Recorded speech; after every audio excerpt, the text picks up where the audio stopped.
Kadang itu kita melagakan antara anak dengan bapa. Telefon anak-anak. Assalamualaikum. Waalaikumsalam.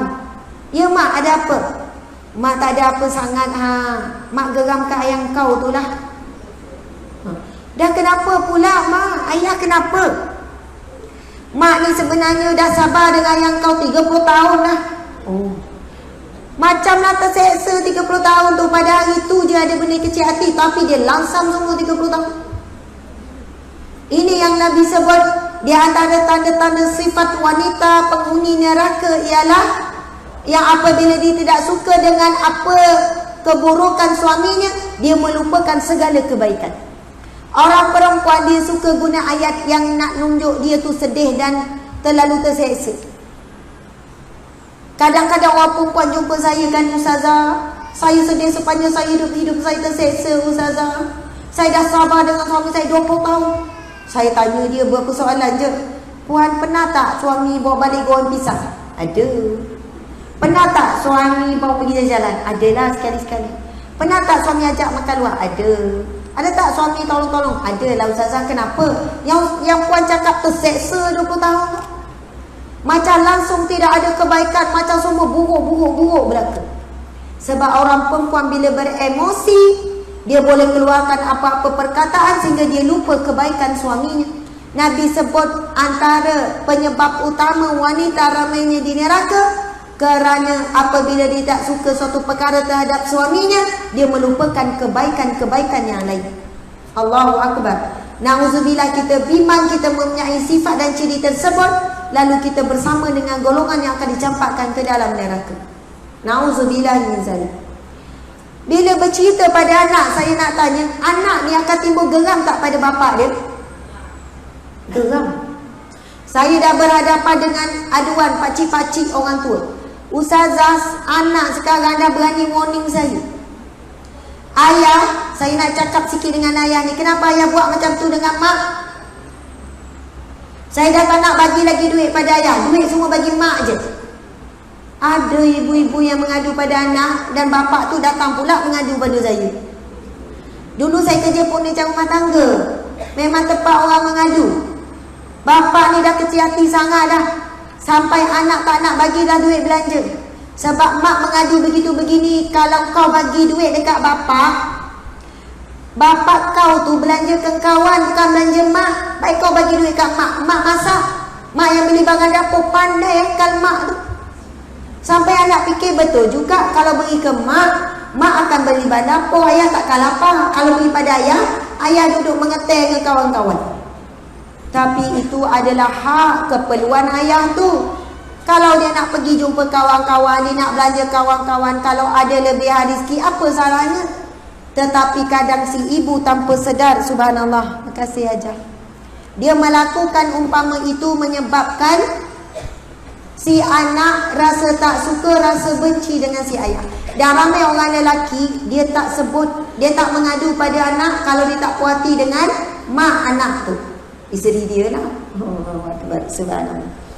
Yang kedua, penyebab azab kubur ialah an-namimah, pengadu domba. Yang kedua, ghibah, mengumpat. Dan yang ketiga iaitu istibra', iaitu tidak melakukan istibra' selepas kencing. Hadis Nabi SAW, aksaru azabil qabri fil bauli, kebanyakan seksa kubur adalah disebabkan kencing. Kebanyakan seksa kubur adalah disebabkan kencing.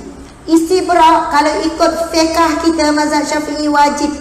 Apa dia istibra', ibu-ibu sekalian? Lepas buang air kecil, bukan buang air besar ya, buang air kecil, kita berdehem. Kalau tak berdehem pun, kita tekan-tekan sikit, kita buat macam batuk, kita tekan sikit di bawah bahagian bawah perut, air-air tu. Sebab biasanya kalau kita perasan, lepas kita buang air kecil, kalau kita gopoh-gapah terus bangun, kita akan rasa lagi macam nak kencing lagi. Perasan tak? Ada rasa macam, kenapa rasa nak terkencing lagi? Tapi kita tahan, kita terus saja. Bila kita buat pergerakan, berjalan, sujud ataupun rukuk dan sebagainya, boleh jadi air kencing tu akan keluar semula. Yang kedua, kadang-kadang kita tidak sedar, bila air kencing dah keluar, automatik batal wuduk kita, maka batal solat kita. Sebab itu kadang-kadang kita rasa solat kita sah dan cukup, rukun semua, tetapi kerana kita tak melakukan istibrak tadi. Istibrak ni lepas buang air kecil, kita cuma dia bukan dekat leher, bukan dekat tengkok, dekat leher kita ni. Itu berdehem lain tu nak peli tu. Kita macam dehem tu biar tekan perut. Ada juga orang malu nak berdehem. Dah lagi tandas awam kan, dia berdehem dalam tuangan luar pun jawab juga rasa segan. Jadi cukup kalau tekan ataupun buat saja tekanan abdomen tu. Maksudnya ialah selepas buang air kecil, tolong pesan kepada anak kita, cucu kita. Kalau kadang nampak budak-budak laju sangat dia, lepas buang air dah siap dah. Kita kata lepas buang air tunggu sekejap, berdehem ke apa ke, tunggu sampai titisan akhir tu keluar. Sebab itulah kotoran yang lebih kotor daripada awal-awal yang keluar. Kalau ikut dari sudut doktor, air kencing yang terakhir itulah yang banyak menyebabkan banyak penyakit pundi kencing ke, penyakit prostat yang berkaitan dengan pundi kencing dan sebagainya. Sebab kotoran itu tidak habis dikeluarkan. Bahkan kotoran akhir itulah lebih kotor daripada yang awal-awal keluar. Macam kita tengok kalau minum air yang akhir, yang bawah tu kan berkeladak. Jadi ingat-ingatlah kita, mungkin kita jaga puasa, banyak sedekah, tapi tak jaga dalam bab istinja. Tak bersuci selepas betul-betul, tak habiskan betul-betul buang air kecil. Nabi sebut kebanyakan seksa kubur adalah disebabkan oleh kencing tu tadi. Na'udzubillahi min zalik. Okey, insya-Allah kita akan melancarkan. Kita akan melancarkan tabung, tapi tunggu sekejap anak-anak sekalian. Saya ingin menyebutkan satu perkara saja sebelum kita keluarkan kewangan duit masing-masing tu. Muslimat sekalian, di dalam kisah Habil dan Qabil, perasan tak? Ada dua. Seorang nama Qabil, seorang nama Habil. Dua-dua diperintahkan oleh Allah untuk melakukan infak sedekah. Kemudian Habil dan Qabil dua-dua memakan masa yang lama bila nak mengeluarkan sedekah. Yang pertama, Qabil, dia cari di kalangan binatang dia yang paling kurus, yang paling tak ada isi, yang paling tak ada nilai. Habil pun lama juga. Dia cari daripada binatang ternakannya yang paling gemuk, yang paling bersih, yang paling banyak daging. Saya nak tanya, sedekah siapa yang diterima oleh Allah? Sedekah Habil. Qabil ditolak oleh Allah Subhanahu wa taala. Hari ini tanpa kita sedar, ramai Qabil-Qabil moden, termasuklah kita kadang-kadang. Apabila kita sedang dibuka oleh Allah peluang untuk bersedekah, lalu kita buka lah beg duit kita, ada biru, hijau, merah, orange, biru lain macam, hijau lain macam, kemudian warna purple. Biasanya yang mana kita laju ambil?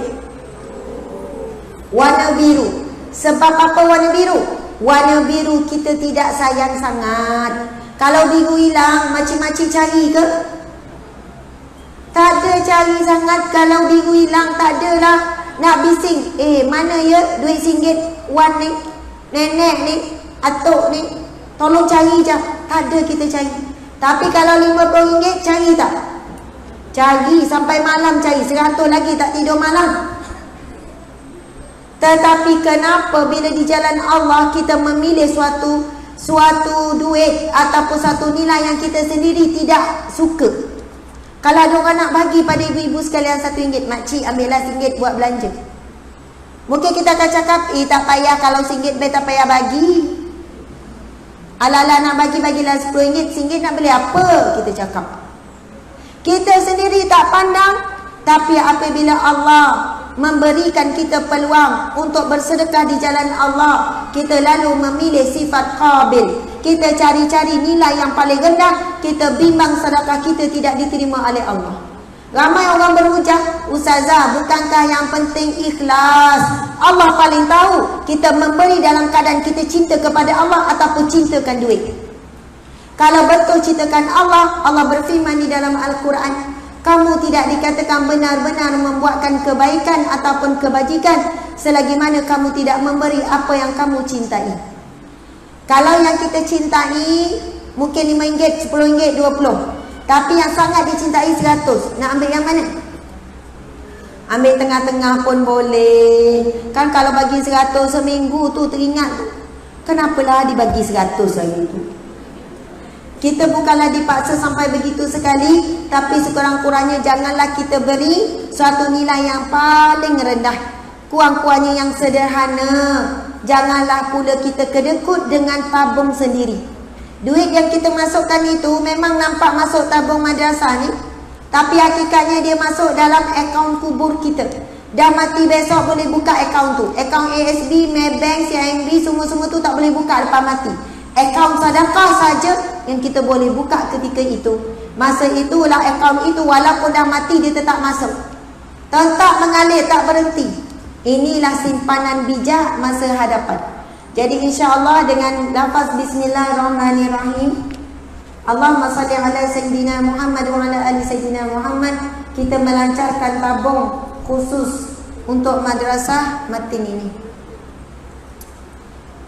Mudah-mudahan ibu-ibu berikanlah dengan niat masing-masing.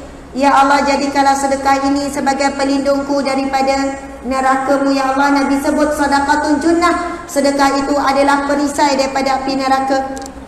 Boleh juga Nabi ada bersabda, ubatilah sakitmu, sembuhkanlah sakitmu dengan sedekah. Nabi kata, kita boleh niatkan, ya Allah berikanlah aku kesihatan ya Allah, jadikanlah sedekah ini ya Allah, sehatkanlah dengan sedekah ini ya Allah anakku, cucuku ya Allah, terimalah sedekahku ini ya Allah, sehatkanlah suamiku ya Allah. Apa-apa sahaja sedekah kita boleh niatkan untuk apa-apa hajat insya-Allah.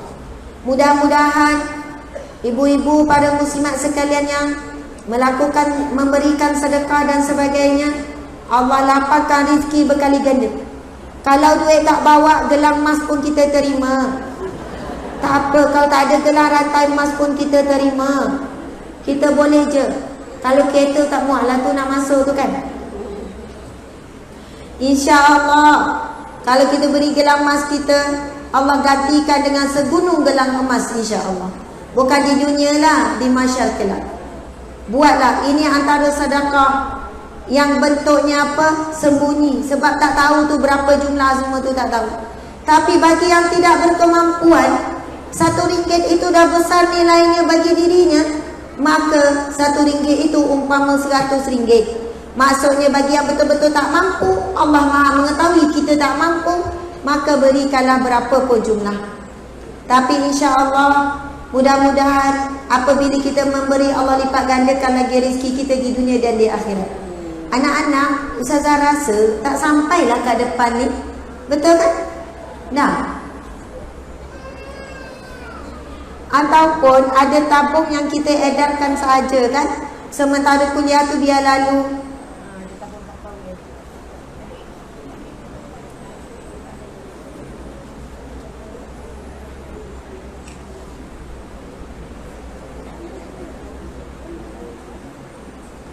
Okey, sementara tu kita selawat sikit boleh hari Jumaat ni, sebab dia tengah bergerak tu. Okey adik-adik, selawat simple saja boleh? Tu ada mic kan? Selawat simple saja. Dan nampak tenang tu kita bolehlah berhenti. Sebab masa kita dah nak habis.